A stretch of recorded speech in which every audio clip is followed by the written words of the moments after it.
3월 5일 하나님 12시 기도에 오신 모든 성도님들 예수님의 이름으로 사랑하고 축복합니다. 오늘 하나님께서 우리에게 주시는 말씀은 요한복음 18장 15절부터 27절까지 말씀입니다. 우리 함께 한 목소리로 봉독하시겠습니다.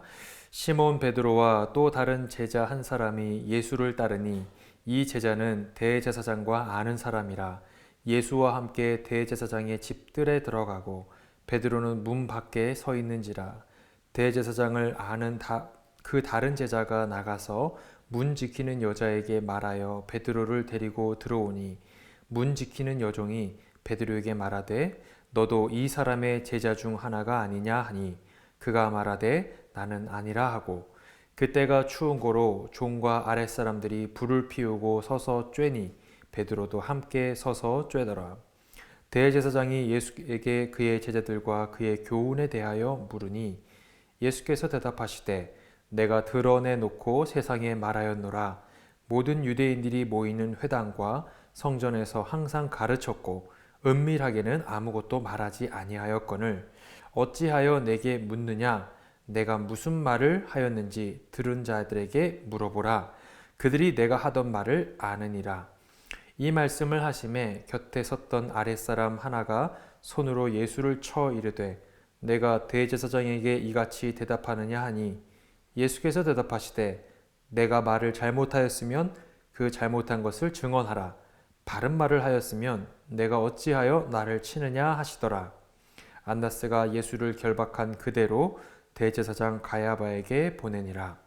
시몬 베드로가 서서 불을 쬐더니 사람들이 묻되 너도 그 제자 중 하나가 아니냐?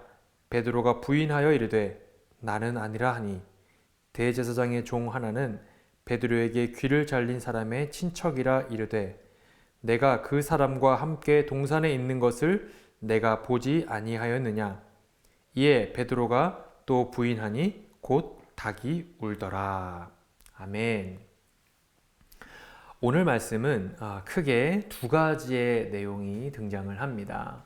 하나는 대제사장 앞에서 당당하게 말씀하셨던 예수님의 모습, 그리고 또 다른 하나는 당당하신 예수님의 모습과는 너무나도 비교가 되는 3번이나 예수님을 부인했던 베드로의 옹졸했던 모습이 극명하게 비교되면서 등장을 하고 있죠. 우리는 오늘 말씀을 통해 너무도 비교되는 두 사람의 이 모습을 보면서 우리에게 주시는 교훈의 메시지가 무엇인지 함께 생각해 보는 시간을 갖고자 합니다. 첫째로 예수님의 모습을 우리가 먼저 좀 살펴보기를 원합니다. 여러분 19절 말씀 우리 함께 읽겠습니다. 시작. 대제사장이 예수에게 그의 제자들과 그의 교훈에 대하여 물으니. 여기서 말하는 대제사장은 안나스를 의미합니다. 사실 이 안나스는 전직 대제사장이에요. 그러니까 현직이 아닙니다. 그런데 그는 엄청난 영향력을 발휘하고 있었던 사람이었기 때문에 현 대제사장보다도 먼저 죄인을 신문할 수 있는 권리가 그에게 있었던 거예요. 그런데 사실 이 현 대제사장인 이 가야바라고 하는 인물은 이 안나스의 사위가 되는 사람입니다. 그래서 여러분 24절 말씀을 보게 되면 안나스가 취조를 다 마치고 난 다음에 가야바에게 보냈다라고 하는 기록이 등장을 하는 것이죠. 그런데 여러분 그 취조했던 내용이 무엇이었을까요? 다시 19절 말씀을 보게 되면 그의 제자들과 그의 교훈에 대하여 물었다라고 말하고 있습니다. 예수님이 누구인지 또 예수님 그 자신에 대한 어떤 그런 질문과 궁금증이 아니라 예수님을 따랐던 사람들이 누구인지, 예수님을 추종했던 사람들은 어떤 사람들인지, 또 그는 과연 어떤 교훈을 그들에게 가르쳤는지, 그들이 어떤 영향을 받았는지, 이런 것들이 이 제사장은 궁금했던 거예요. 그렇습니다, 여러분. 대제사장의 사실 그의 주된 관심사는 예수님이 아니었습니다. 예수님에 대한 궁금증이 아니었어요. 그는 도대체 누가 예수님을 따라다녔는가? 누가 예수님을 추종했는가? 어떤 말들로 그가 사람들을 선동했는가? 라고 하는 것이 이 대제사장의 유일한 관심사였다라고 하는 것이죠. 더 나아가서 이 예수라고 하는 사람으로 인해서 사람들에게 어떤 영향력이 미쳐지게 될지, 그래서 그로 인하여 나의 기득권, 또 나의 어떤 위치를 흔들어 놓을 만한 어떤 힘을 그가 가지고 있는 것은 아닌지, 이런 것들을 그는 궁금해했던 것이죠. 여러분, 세상의 모습이 이렇지 않습니까? 세상은 사실 예수님에 대해 그렇게 크게 궁금해하지 않습니다. 사실은 복음에 대해서 그렇게 알려고 하지 않습니다. 단지 그 예수를 믿는 사람들, 기독교라고 하는 그 집단이 나에게 어떤 피해를 주고 있지는 않은가? 교회라고 하는 그 공동체가 내 삶에 어떤 부정적인 영향을 주고 있지는 않은지, 이것을 고민하며 철저히 나 중심적으로 예수님을 바라보고 나 중심적으로 교회를 관찰하고 있는 것이 바로 세상의 모습이다라고 하는 것이죠. 오늘 말씀에 대제사장 안나스가 예수님을 그렇게 추궁했던 것처럼 말이죠. 그런데 여러분, 그 안나스의 질문에 예수님은 뭐라고 대답하실까요? 20절에서 21절 말씀 우리 함께 읽겠습니다. 시작. 예수께서 대답하시되 내가 드러내놓고 세상에 말하였노라. 모든 유대인들이 모이는 회당과 성전에서 항상 가르쳤고 은밀하게는 아무것도 말하지 아니하였거늘 어찌하여 내게 묻느냐? 내가 무슨 말을 하였는지 들은 자들에게 물어보라. 그들이 내가 하던 말을 아느니라. 예수님께서 뭐라고 말씀하세요? 내가 은밀하게 가르치지 않았다. 이미 온 회당과 성전에서 다 드러내놓고 가르쳤다라고 말씀하시죠. 그러면서 그러니까 너희들이 정녕 궁금하거든 그것을 들은 사람들에게 가서 물어보라. 이것이 예수님의 대답이었어요. 당당하게 말씀하시죠.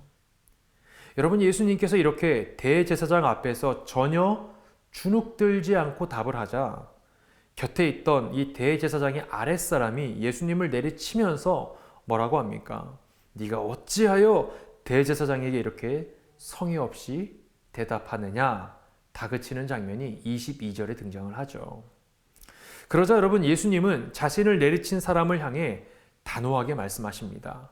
여러분, 23절 말씀 함께 읽습니다. 시작. 예수께서 대답하시되 내가 말을 잘못하였으면 그 잘못한 것을 증언하라. 바른 말을 하였으면 내가 어찌하여 나를 치느냐 하시더라. 내가 잘못한 것이 있다면 잘못한 것을 말하라. 그런데 바른 말을 했으면 당신이 나를 내리칠 이유가 없다라고 말씀하시죠. 조금도 위축되거나 주눅들지 않고 당당하고 단호하게 말씀하시더라는 거예요. 사실 여러분, 지금 이 예수님의 말 한마디 한마디로 인해서 예수님은 자신의 삶과 죽음을 결정지을 수도 있는 기로에 서 있는 그 사람이 바로 예수님 아닙니까? 그것을 고려해 본다면 대제사장 앞에서 이렇게 당당하게 말한다라고 하는 것은 결코 쉬운 일이 아니었을 겁니다. 그런데 여러분, 이와는 너무나도 비교가 되는 또 한 사람의 모습이 오늘 본문에 등장을 합니다. 바로 베드로의 모습이죠. 여러분, 베드로는 예수님께서 대제사장의 집에서 신문을 받고 있던 바로 그 시간, 또 다른 제자 한 사람과 함께 이 대제사장의 집에 찾아가게 됩니다. 많은 성경학자들은 이 요한복음에 기록되어 있는 또 다른 제자라고 표기되어 있는 이 사람이 바로 이 요한복음을 쓴 사도 요한일 것이다 라고 추측합니다. 그 내용이 15절, 16절에 등장하죠. 함께 읽어보겠습니다. 시작. 시몬 베드로와 또 다른 제자 한 사람이 예수를 따르니 이 제자는 대제사장과 아는 사람이라 예수와 함께 대제사장의 집들에 들어가고 베드로는 문 밖에 서 있는지라. 대제사장을 아는 그 다른 제자가 나가서 문 지키는 여자에게 말하여 베드로를 데리고 들어오니. 여기서 말하는 다른 제자, 즉 사도 요한으로 추정되는 이 다른 제자는 대제사장과 아는 사이라고 합니다. 그래서 그는 전혀 어려움 없이 집 안으로 들어갔어요. 그리고 베드로는 문 밖에 서 있었다라고 하죠. 그리고 그 다른 제자가 이미 먼저 안으로 들어갔던 다른 제자가 이제 문을 지키는 여자에게 베드로를 들여보내라 라고 이야기를 합니다. 아마도 그것을 승낙을 받은 것 같아요. 그런데 그 여종이 베드로를 들여보내는 그 와중에 이 여종이 베드로에게 질문을 던진 거예요. 그 질문의 내용이 17절에 등장을 합니다. 우리 함께 읽겠습니다. 시작. 문 지키는 여종이 베드로에게 말하되 너도 이 사람의 제자 중 하나가 아니냐 하니 그가 말하되 나는 아니라 하고. 여종의 질문을 잘 보십시오. 뭐라고 질문을 하고 있습니까? 너도 이 사람의 제자 중 하나가 아니냐. 너도 라고 하는 것으로 봐서 앞서 들어간 이 사도 요한은 예수님의 제자라고 하는 것을 인정한 것처럼 보여집니다. 그러니까 너도 예수님의 제자가 아니냐라고 물었던 것이죠. 영어 성경에도 also라고 되어 있고 또 원어 성경에도 너도라고 정확하게 기록이 되어 있습니다. 그런데 여러분, 이 베드로의 대답은 어떨까요? 나는 아니라고 대답합니다. 나는 아니다. 베드로는 이 여종의 질문을 듣고 아마 화들짝 놀랐을 거예요. 나도 자칫 대답 잘못했다가는 예수님처럼 저렇게 끌려갈 수도 있겠다. 질에 겁을 먹었을 수도 있을지도 모르죠. 그는 조금의 망설임도 없이 부정합니다. 나는 아니다. 그리고 얼마 지나지 않아 그에게 두 번째 질문이 던져지죠. 25절 말씀 함께 읽습니다. 시작. 시몬 베드로가 서서 불을 쬐더니 사람들이 묻되 너도 그 제자 중 하나가 아니냐? 베드로가 부인하여 이르되 나는 아니라 하니. 제사장의 집들에서 서서 불을 쬐는 사람들이 물었습니다. 너도 그 예수님의 제자가 아니냐? 이번에도 베드로는 동일하게 부인을 하죠. 나는 아닙니다. 그런데 세 번째 질문은 조금 까다로운 질문입니다. 도저히 빠져나갈 수 없을 것만 같은 너무도 명백한 증인이 등장했기 때문이죠. 여러분 26절 말씀을 함께 읽습니다. 시작. 대제사장의 종 하나는 베드로의 귀를 잘린 사람의 친척이라. 이르되 내가 그 사람과 함께 동산에 있는 것을 내가 보지 아니하였느냐. 겟셋마네 동산에서 예수님이 잡혀가실 때 베드로가 칼을 빼들어 군병 중 한 사람의 귀를 자르는 모습이 어제 말씀에 등장을 했어요. 그리고 성경은 그 사람의 이름을 말고라고 이야기하죠. 정확히 얘기하면 마태, 마가, 누가복음에는 그 사람의 이름이 등장하지 않지만 이 요한복음에서만 이 사도 요한은 그 사람의 이름이 말고다라고 이야기를 합니다. 아마도 성경학자들은 그것으로 봐서 이 사도 요한은 대제사장과 친분이 있을 뿐만 아니라 이때 당시에 유대교 지도층과 어떤 정도의 관계가 있지 않았을까라고 우리가 추정해 볼 수 있는 것이죠. 그런데 이 불을 쬐고 있었던 그 자리에 하필이면 말고의 친척이 있었던 거예요. 그리고 더 하필이면 그 친척도 말고의 귀가 잘리고 있던 그 겟셋마네 동산에 그도 그 현장에 있었던 것이고 그는 베드로를 정확하게 기억하고 있었던 거예요. 그래서 그는 뭐라고 이야기합니까? 너가 그 사람, 즉 예수님과 함께 동산에 있는 것을 내가 보았다라고 이야기를 하죠. 전혀 예상치 못했던 증인이 등장을 한 거예요. 그런데 여러분, 무슨 배짱인지 이 베드로는 이번에도 부인을 합니다. 27절 말씀 함께 읽습니다. 시작. 이에 베드로가 또 부인하니 곧 닭이 울더라. 베드로가 세 번째 부인을 하자마자 곧 닭이 울었다라고 하죠. 저는 이 말씀을 보면서 곧이라는 이 짧은 한 단어가 제 마음에 깊이 와서 박혔어요. 베드로가 예수님을 세 번째로 부인하자마자 예수님께서 말씀하셨던 것처럼 예수님께서 이미 그에게 증언하셨던 것처럼 잠시의 틈도 없이 곧 닭이 울었다라고 하는 거예요. 여러분, 주님의 말씀은, 하나님의 말씀은 조금의 실수도 없이 반드시 성취된다라고 하는 것을 우리는 기억해야 합니다. 하나님의 말씀이 더디 성취되는 것처럼 보이지만 하나님의 때에 하나님의 방법으로 주님의 말씀은 정확하게 우리 가운데 이루어진다라고 하는 것을 우리는 기억해야 하는 것이죠. 여기까지 말씀을 보고 여러분 오늘 본문의 내용을 우리가 한 발자국 물러서서 조금 넓은 시선으로 한번 들여다보면 좋겠습니다. 여러분 요한복음 기자는 이 예수님께서 당당하게 신문을 받으시는 모습을 가장 중앙에 배치를 하고 있어요. 그리고 그 앞뒤로 어떤 내용이 등장하고 있을까요? 대제사장의 집 밖에서 3번이나 예수님을 부인하고 있는 베드로의 모습을 예수님의 이야기 앞과 뒤에 의도적으로 배치를 하고 있는 것이죠. 여러분 이것을 통해 진실을 부정하고 회피하는 베드로의 어리석은 모습과 함께 그와 동시에 자신의 어떤 목숨이 왔다 갔다 하는 절체절명의 위기 상황 앞에서도 조금도 흔들리지 않고 담대했던 이 예수님의 모습을 극명하게 비교하면서 이 말씀을 보고 있는 독자들에게 설명해주고 있더라는 거예요. 여러분 저는 여기까지 설교를 준비하고 난 다음에 곰곰이 오늘 말씀을 한번 좀 되짚어 보았습니다. 베드로의 모습, 사실 3번이나 예수님을 부인했던 이 모습은 우리가 지금까지 많은 설교와 많은 이야기들을 통해 들어왔고 우리가 익숙한 내용들인데 저 역시도 마찬가지고 그런데 이 말씀을 한번 이렇게 곱씹어 보면서 묵상해 보는 그런 시간을 가져보게 되었습니다. 베드로는 왜 이런 선택을 하게 되었을까? 그는 명색이 그래도 예수님의 수제자라고 불리우는 사람인데 제자 중에 제자라고 불리는 그런 사람인데 정말 그가 이렇게 위기의 상황에 3번이나 예수님을 부인했어야만 했을까? 만약에 다른 제자가 그 자리에 있었더라면 그 다른 제자들은 다른 선택을 할 수 있었을까? 생각이 여기까지 미치자 이제는 이런 질문도 한번 던져보게 되었습니다. 내가 만약 이 베드로의 위치에 있었더라면 나는 과연 어떤 선택을 했을까?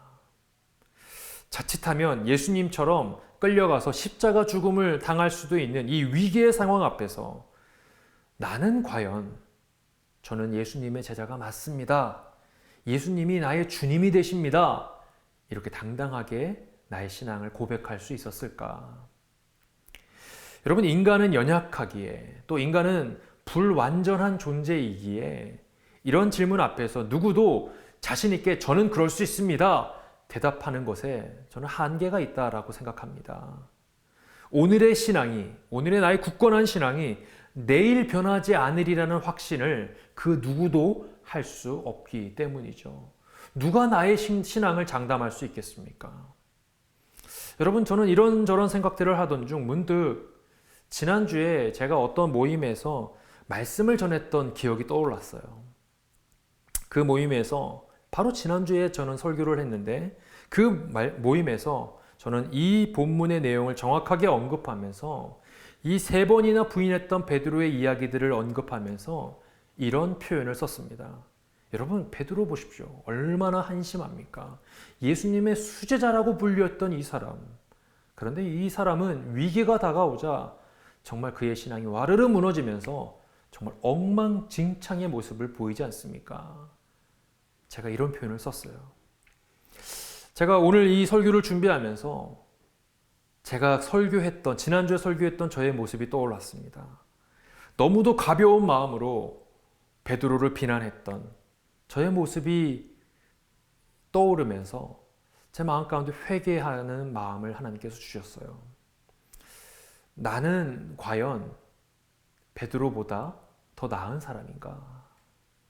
나는 정말 예수님을 3번이나 부인한 그 베드로를 향해 손가락질할 자격이 있는 사람인가? 같은 상황, 같은 환경을 만난다면 나는 과연 베드로와 다른 선택을 할 수 있다, 자신할 수 있는가? 이런 질문들을 던지면서 그 질문들 앞에서 자유할 수 없는 저의 모습을 발견하게 되더라는 거예요. 여러분은 어떻습니까? 우리는 지금까지 수많은 설교와 어떤 말씀들을 통해 베드로가 예수님을 부인했던 이 장면에 대해서 비판적이고 회의적인 그런 말씀들을 많이 들어왔습니다. 물론 그의 행동은 명백히 잘못된 것이 맞습니다. 예수님의 제자로서 아쉬움이 남는 행동을 한 것은 분명한 사실입니다. 그러나 우리는 이것도 동시에 생각해 보아야 합니다. 나는 과연 자신 있다 말할 수 있는가? 나는 과연 베드로보다 더 나은 사람이라고 장담할 수 있는가? 손가락질하고 비난할 자격이 내 안에 존재하고 있는가? 사랑하는 성도 여러분, 우리는 하나님의 말씀을 거울로 삼아야 합니다. 내 삶의 거울로 말씀을 삼아야 합니다. 거울을 통해서 나를 들여다보듯이 나의 어떤 잡티나 나의 어떤 부족한 부분들이 있지 않는지 거울을 통해서 확인하듯이 우리는 하나님의 말씀을 통해 다른 사람을 비난하고 정죄하는 도구로 삼는 것이 아니라 그 말씀을 통해 나를 들여다보는 기회로 삼아야 한다라고 하는 것을 우리는 기억해야 합니다. 여러분, 우리는 다른 사람의 말과 행동을 너무도 쉽게 판단하고 정죄합니다. 마치 제가 지난주에 어떤 말씀을 전하는 자리에서 정말 베드로가 한심합니다, 엉망진창입니다, 호기롭게 그 베드로를 비난했던 것처럼 말이죠. 사랑하는 성도 여러분, 하나님의 말씀을 여러분의 삶의 거울로 삼아 나를 들여다보는 은혜의 방편으로 삼으시는 저와 여러분 되시기를 간절히 축원합니다. 그래서 먼저는 우리가 베드로와 같이 어떤 상황 속에서도 주님 부인하지 않고 우리의 신앙을 굳게 지킬 수 있는 믿음과 용기를 저에게 허락해 주십시오 라는 기도가 우리 가운데 먼저 있어야 될 것이고, 그리고 그와 동시에 나는 혹 내 주변에 베드로와 같이 실수하는 사람들, 조금 이렇게 넘어지는 사람들, 그런 사람들을 향해 날선 비판을 하고 손가락질하는데 거리낌이 없었던 것은 아닌지 나를 좀 돌아보고 그들을 한 번 더 이해해주고 품어주기로 작정하고 결단하시는 저와 여러분들의 삶 되시기를 간절히 축원합니다. 우리 함께 좀 기도하기를 원합니다. 오늘 말씀을 생각하시면서 좀 함께 기도하기를 원합니다. 하나님, 우리가 베드로와 같은 동일한 실수를 범하지 않기를 원합니다. 하나님, 우리는 어떤 상황 속에서도 믿음 잃지 않고 우리의 신앙을 잃지 않고 주님을 모른다 부정하지 않고 신실하게 우리의 신앙을 잘 지킬 수 있는 힘과 용기를 더하여 주시옵소서. 그러나 그와 동시에 우리 주변에 넘어지는 사람들을 바라보며 실수하는 사람들을 바라보며 그들에게 손가락질하고 비난하고 정죄하기보다 나도 그럴 수 있다, 나도 그럴 수 있지, 내가 그 사람보다 더 나은 사람인가? 라고 하는 마음을 늘 염두에 두고 한 번 더 그들을 품어주고 이해해 주기로 결단하고 작정하는 우리의 심령들 될 수 있도록 인도해 주옵소서. 오늘 말씀 기억하시면서 함께 우리 기도하겠습니다. 기도합니다. 사랑이 많으신 하나님 아버지, 하나님, 베드로의 모습을 보면서 하나님, 우리가 베드로와 같은 실수를 범하지 않기를 원합니다. 우리는 정말 어떠한 상황 가운데서도 우리의 신앙을 포기하지 않고 하나님을 향한 우리의 믿음을 내려놓지 않고 신실하게 우리의 신앙을 굳건히 지킬 수 있는 힘과 용기를 하나님 우리에게 허락해 주시옵소서.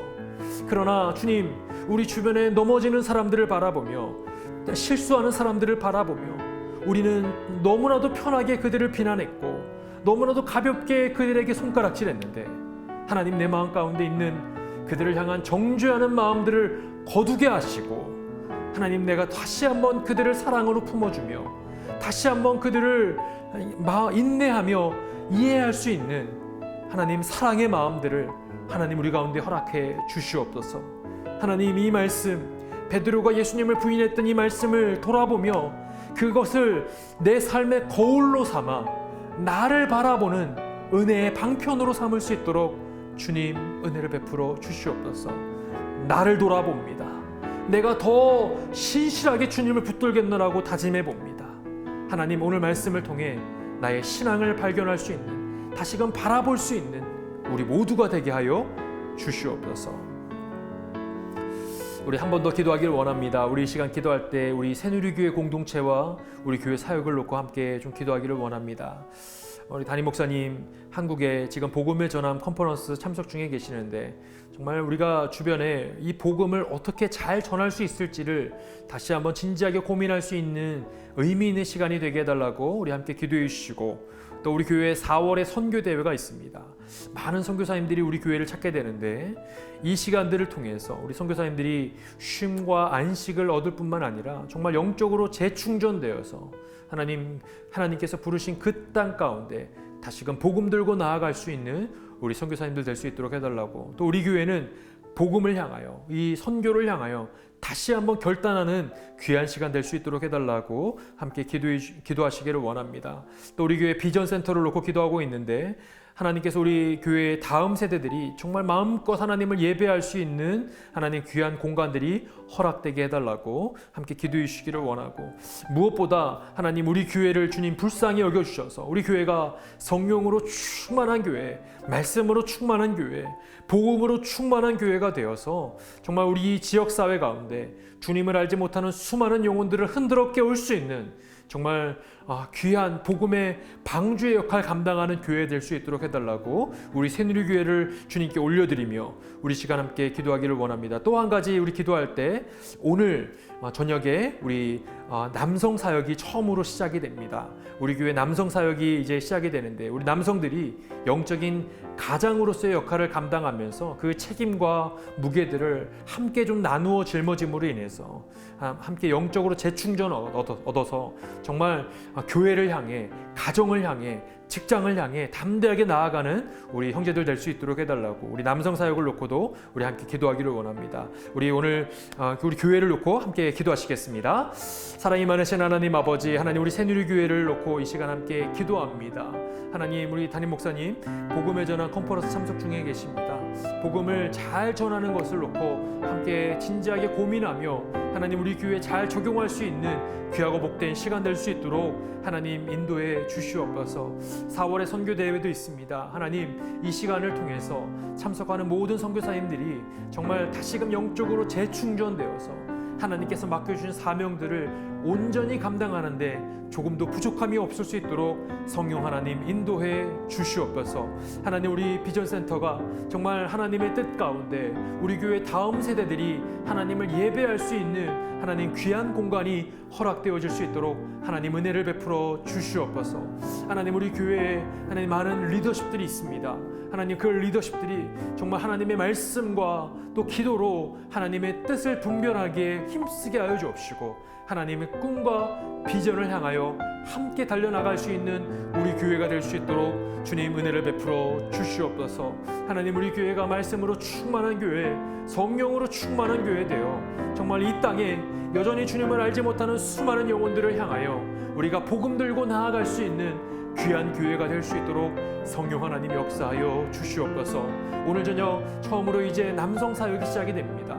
하나님 직장에서, 가정에서, 교회에서 하나님 영적인 제사장으로 불러주신 우리 남성 형제들이 하나님의 말씀과 기도에 힘써서 성령으로 충만함을 힘입어 맡겨주신 사명들을 온전히 잘 감당하기에 부족함이 없을 수 있도록 성령 하나님 인도해 주시옵소서. 사랑이 많으신 하나님 아버지, 하나님 오늘 말씀을 통해서 베드로의 모습을 바라보며 우리의 삶을 돌아보는 하나님의 말씀을 거울로 삼아 우리의 모습을 다시금 돌아볼 수 있는 우리 모두가 될 수 있도록 인도해 주시옵소서.